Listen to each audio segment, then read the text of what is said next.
Welcome back to A Christmas Carol, Part 2 of Stave 3, the second of the three spirits. By this time it was getting dark and snowing pretty heavily, and as Scrooge and the spirit went along the streets, the brightness of the roaring fires in kitchens, parlours, and all sorts of rooms was wonderful. Here the flickering of the blaze showed preparations for a cosy dinner, and with hot plates baking through and through before the fire, and deep red curtains ready to be drawn to shut out cold and darkness, there all the children of the house were running out into the snow to meet their married sisters, brothers, cousins, uncles, aunts, and be the first to greet them. Here again were shadows on the window blind of guests assembling, and there a group of handsome girls, all hooded and fur-booted, and all chattering at once, tripped lightly off to some near neighbour's house, whereupon the single man who saw them enter, artful witches, well they knew it, in a glow. But if you had judged from the numbers of people on their way to friendly gatherings, you might have thought that no one was at the house to give them welcome when they got there, instead of every house expecting company and piling up its fires chaff chimney high. Blessings on it! How the ghost exulted! How it bared its breadth of breast, and opened its capacious palm, and floated on, outpouring with a generous hand its bright and harmless mirth on everything within its reach. The very lamplighter who ran on before, dotting the dusky street with specks of light, and who was dressed to spend the evening somewhere, laughed out loudly as the spirit passed, though little kenned the lamplighter that he had any company but Christmas. And now, without a word of warning from the ghost, they stood upon a bleak and a desert moor, where monstrous masses of rude stone were cast about, as though it were the burial-place of giants, and water spread itself wheresoever it listed, or would have done so, but for the frost that held it prisoner, and nothing grew but moss and furze and coarse rank grass. Down in the west the setting sun had left a streak of fiery red, which glared upon the desolation for an instant like a sullen eye, and frowning lower yet, was lost in the thick gloom of darkest night. "What is this place?" asked Scrooge. "A place where miners live, who labour in the bowels of the earth," returned the spirit. "But they know me. See!" A light shone from the window of a hut, and swiftly they advanced towards it. Passing through the wall of mud and stone, they found a cheerful company assembled round a glowing fire, an old man and woman, with their children and their children's children, and another generation beyond that, all decked out gaily in their holiday attire. The old man, in a voice that seldom rose above the howling of the wind upon the barren waste, was singing them a Christmas song. It had been a very old song when he was a boy, and from time to time they all joined in the chorus. So surely as they raised their voices, the old man got quite blithe and loud, and so surely as they stopped, his vigour sank again. The spirit did not tarry here, but bade Scrooge hold his robe, and passing on above the moor, sped whither? Not to see? To see.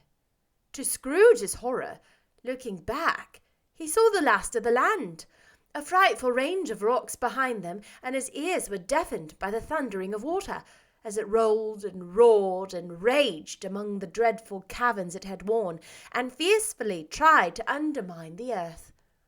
Built upon a dismal reek of sunken rocks, some league or so from shore, on which the waters chaffed and dashed the wild year through, there stood a solitary lighthouse. Great heaps of seaweed clung to its base, and storm-birds, born of the wind one might suppose, as seaweed of the water, rose and fell about it, like the waves they skimmed. But even here, two men who watched the light had made a fire that through the loophole in the thick stone wall shed out a ray of brightness on the awful sea. Joining their horny hands over the rough table at which they sat, they wished each other Merry Christmas in their own can of grog, and one of them, the elder too, with his face all damaged and scarred with hard weather, as the figurehead of an old ship might be, struck up a sturdy song that was like a gale in itself. Again the ghost sped on, above the black and heaving sea, on, until being far away, as he told Scrooge, from any shore, they lighted on a ship. They stood beside the helmsman at the wheel, and looked out in the bow, the officers who had the watch, dark ghostly figures in the several stations, but every man among them hummed a Christmas tune, or had a Christmas thought, or spoke below his breath to his companion of some bygone Christmas day, with homeward hopes belonging to it, and every man on board, waking or sleeping, good or bad, had had a kinder words from another on that day than on any day in the year, and had shared to some extent in its festivities, and had remembered those he cared for at a distance, and had known that they delighted to remember him. It was a great surprise to Scrooge, while listening to the moaning of the wind, and thinking what a solemn thing it was to move on through the lonely darkness over an unknown abyss, whose depths were secrets as profound as death. It was a great surprise to Scrooge, while thus engaged, to hear a hearty laugh. It was much greater surprise to Scrooge to recognize it was as his own nephew's, and to find himself in a bright, dry, gleaming room, with the spirit standing smiling by his side, and looking at that same nephew with approving affability. Laughed Scrooge's nephew. If you should happen, by any unlikely chance, to know a man more blessed in a laugh than Scrooge's nephew, all I can say is, I should like to know him too. Introduce him to me, and I'll cultivate his acquaintance. It is a fair, even-handed, noble adjustment of things that, while there is infection and disease and sorrow, there is nothing in the world so irresistibly contagious as laughter and good humour. When Scrooge's nephew laughed in this way, holding his sides, rolling his head, and twisting his face in the most extravagant contortions, Scrooge's niece, by marriage, laughed as heartily as he, and their assembled friends, being not a bit behindhand, rolled out lustily. He said that Christmas was a humbug, as I live, cried Scrooge's nephew. He believed it too. More shame for him, Fred, said Scrooge's niece indignantly. Bless these women, they never do anything by halves. They are always in earnest.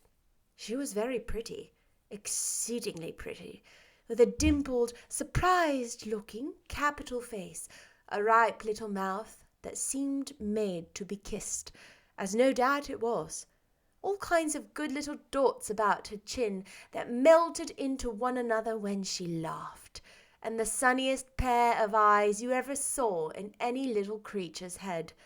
Altogether, she was what you would have called provoking, you know, but satisfactory too. Oh, perfectly satisfactory. He's a comical old fellow, said Scrooge's nephew. That's the truth. And not so pleasant as he might be. However, his offences carry their own punishment, and I have nothing to say against him. I'm sure he is very rich, Fred, hinted Scrooge's niece. At least you tell me so. What of that, my dear? Said Scrooge's nephew.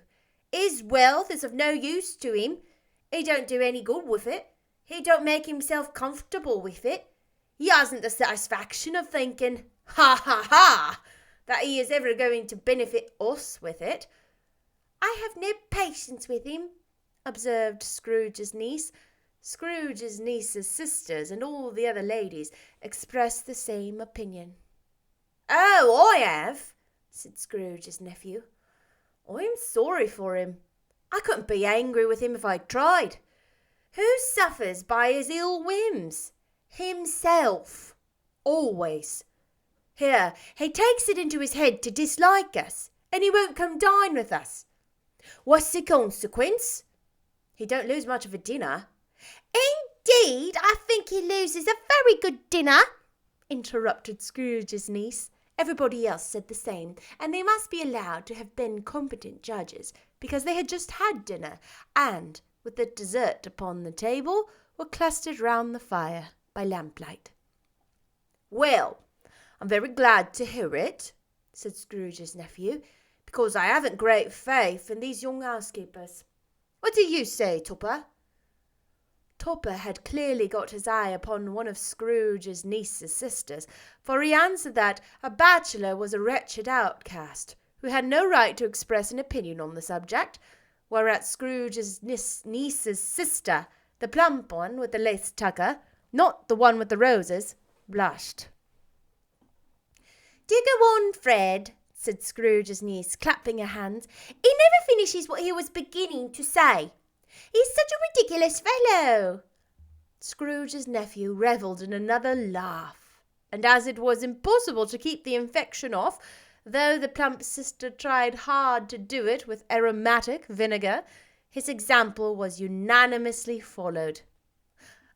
"I was only going to say this," said Scrooge's nephew, "that the consequence of his taking a dislike to us and not making merry with us is, as I think, that he loses some pleasant moments, which could do him no harm. I'm sure he loses pleasanter companions than he can find in his own thoughts, either in his mouldy old office or his dusty chambers. I mean to give him the same chance every year, whether he likes it or not, for I pity him.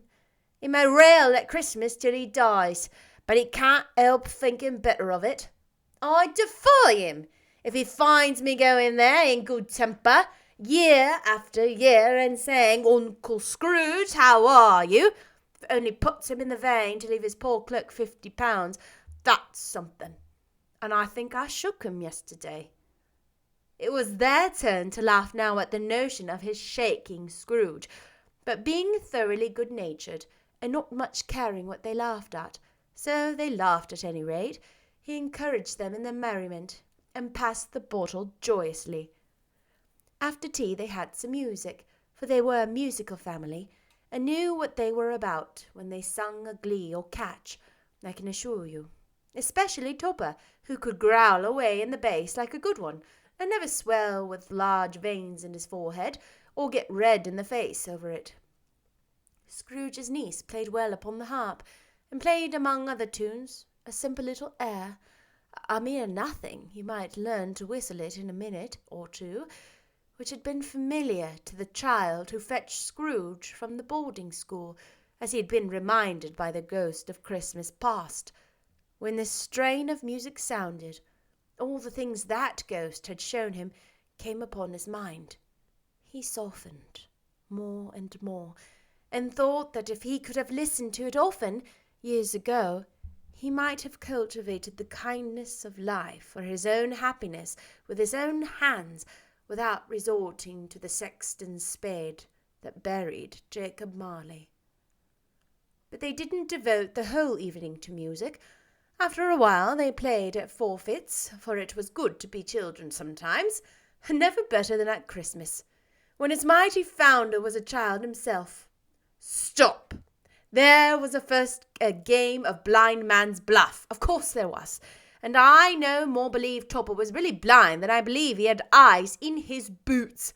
My opinion is that it was a done thing between him and Scrooge's nephew, and that the ghost of Christmas present knew it. The way he went after that plump sister and the lace tucker was an outrage on the credulity of human nature, knocking down the fire irons, tumbling over the chairs, bumping against the piano, smothering himself among the curtains. Wherever she went, there went he. He always knew where the plump sister was. He couldn't catch anybody else. If you had fallen up against him, as some of them did, on purpose, he would have made a feint of endeavouring to seize you, which would have been an affront to your understanding, and would have instantly have sidled off in the direction of the plump sister. She often cried out that it wasn't fair, and it really was not. But when at last he caught her, when, in spite of all her silken rustlings and her rapid flutterings past him, he got her into a corner whence there was no escape, then his conduct was most inexorable. For his pretending not to know her, his pretending that it was necessary to touch her headdress, and further to assure himself of her identity by pressing a certain ring upon her finger and a certain chain about her neck, was vile, monstrous. No doubt she told him her opinion of it, when another blind man being in office, they were so very confidential together behind the curtains. Scrooge's niece was not one of the blind man's buff party, but was made comfortable with a large chair and footstool in a snug corner, where the ghost and Scrooge were close behind her. But she joined in the forfeits, and loved her love to admiration with all the letters of the alphabet. Likewise, at the game of how, when, and where, she was very great, and to the secret joy of Scrooge's nephew, beat her sisters hollow. Though they were sharp girls too, as Topper could have told you. There might have been 20 people there, young and old, but they all played, and so did Scrooge, for wholly forgetting in the interest he had in what was going on, that his voice made no sound in their ears. He sometimes came out with his guess quite loud, and very often guessed quite right too, for the sharpest needle, best Whitechapel, warranted not to cut in the eye, was not sharper than Scrooge, blunt as he took it in his head to be. The ghost was greatly pleased to find him in this mood, and looked upon him with such favour, that he begged like a boy to be allowed to stay until the guests had departed. But this, the spirit said, could not be done. "Here is a new game," said Scrooge. "1 half-hour, spirit, only one." It was a game called Yes and No, where Scrooge's nephew had to think of something, and the rest must find out what, he only answering to their questions yes or no, as the case was. The brisk fire of questioning to him which he was exposed elicited from him that he was thinking of an animal, a live animal, rather a disagreeable animal, a savage animal, an animal that growled and grunted sometimes, and talked sometimes, and lived in London, and walked about the streets, and wasn't made a show of, and wasn't led by anybody, and didn't live in a menagerie, and was never killed in a market, and was not a horse, nor an ass, or a cow, or a bull, or a tiger, or a dog, or a pig, or a cat, or a bear. At every fresh question that was put to him, his nephew burst into a fresh roar of laughter, and was so inexpressibly tickled that he was obliged to get up off the sofa and stamp. At last the plump sister, falling into a similar state, cried out, "I have found it! I know what it is, Fred! I know what it is!" "What is it?" cried Fred. "It's your Uncle Scrooge!" Which it certainly was. Admiration was the universal sentiment, though some objected that their reply to "Is it a bear?" ought to have been "Yes," inasmuch as an answer in the negative was sufficient to have diverted their thoughts from Mr. Scrooge, supposing they had ever had any tendency that way. "He has given us plenty of merriment, I am sure," said Fred, "and it would be ungrateful not to drink to his health. Here is a glass of mulled wine ready to our hand at the moment, and I say, Uncle Scrooge!" "Well, Uncle Scrooge!" they cried. "A Merry Christmas and a Happy New Year to the old man, whatever he is," said Scrooge's nephew. "He wouldn't take it from me, but may he have it nevertheless. Uncle Scrooge!" Uncle Scrooge had imperceptibly become so gay and light of heart that he would have pledged the unconscious company in return, and thanked them in an audible speech, if the ghost had given him time. But the whole scene passed in the breath of the last words spoken by his nephew, and he and the spirit were again upon their travels. Much they saw, and far they went, and many homes they visited, but always with a happy end. The spirit stood beside sick beds, and they were cheerful. On foreign lands, and they were close to home. By struggling men, and they were patient in their greater hope. By poverty, and it was rich. In almshouse, hospital, and jail, in misery's every refuge, where vain man in his little brief authority had not made fast the door and barred the spirit out, he left a blessing, and taught Scrooge his precepts. It was a long night, if it were only a night, but Scrooge had his doubts of this because the Christmas holidays appeared to be condensed into the space of time they passed together. It was strange, too, that while Scrooge remained unaltered in his outward form, the ghost grew older, clearly older. Scrooge had observed this change, but never spoke of it, until they left a children's 12th night party, when, looking at the spirit as they stood together in an open place, he noticed that its hair was grey. "Are spirits' lives so short?" asked Scrooge. "My life upon this globe is very brief," replied the ghost. "It ends tonight." "Tonight!" cried Scrooge. "Tonight at midnight. Hark! The time is drawing near."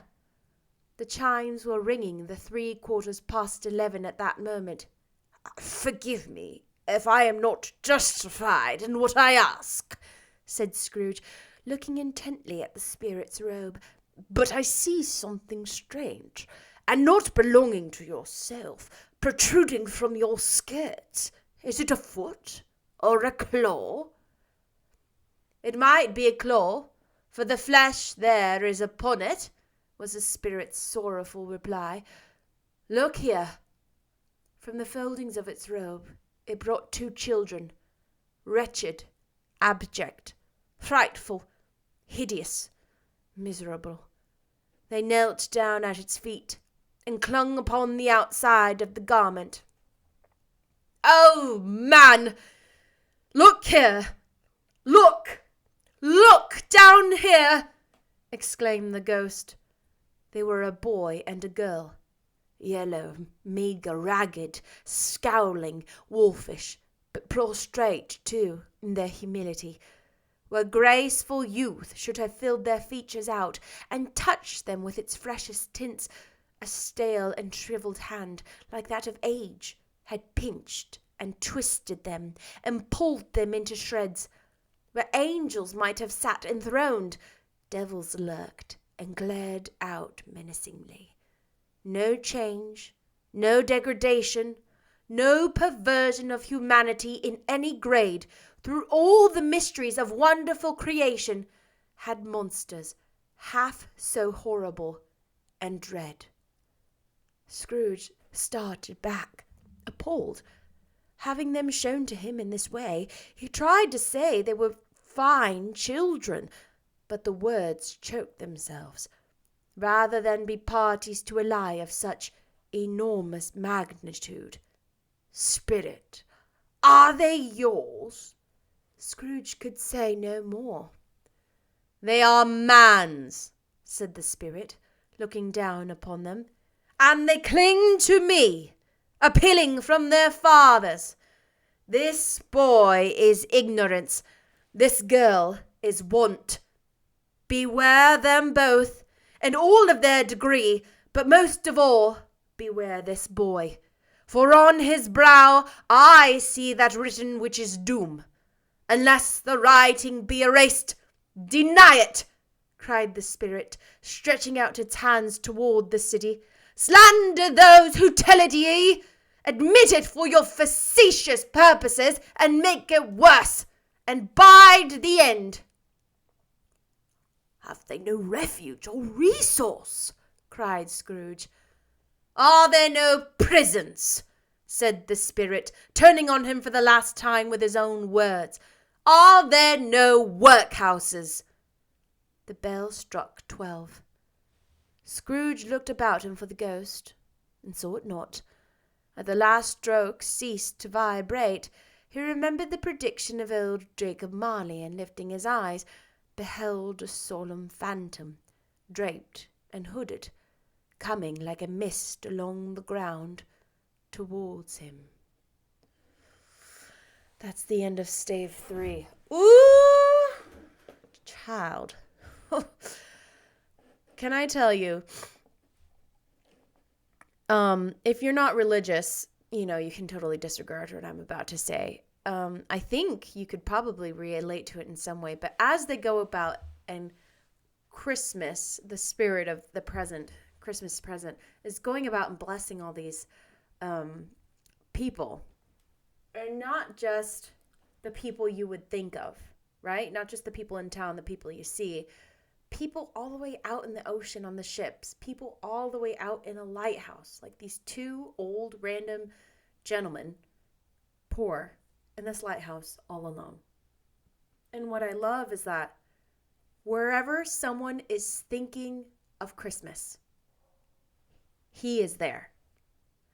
And it doesn't matter where they are, what their circumstances is. It says on the ship that the best and the worst of men, the good and the bad of men, were all nicer that day, thought of a Christmas thought or hummed a Christmas tune. And I personally believe that's the same as God or Jesus or good vibes, or whenever you are thinking of him, he's there. And it talked about everything being made light. Let's see if I can find it.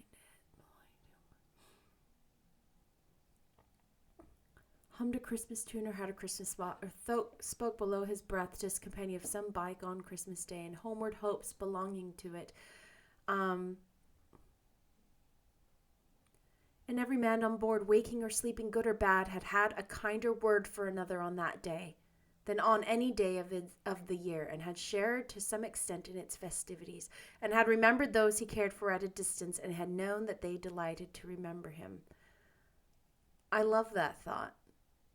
And I don't know if you could tell by my face when I was reading, but like those thoughts were all passing through my mind, and it gave me a big old smile. I love it. Who knew that I would be having such wonderful connections to and deep thoughts about A Christmas Carol, right? Usually when I think of A Christmas Carol, I just think of Muppets. Is this what a Muppet looks like? Anyway, I will see you tomorrow. We have stave 4, the first part of stave 4. And if you don't know this story or haven't seen this movie, I don't know how there's people alive who haven't seen this movie. This is where the ghost of Christmas to come, Christmas future, is coming, and it gets a little darker, right? I know, and even a Muppet Christmas Carol, it's a pretty intense looking phantom. It reminds me of like a Dementor from Harry Potter.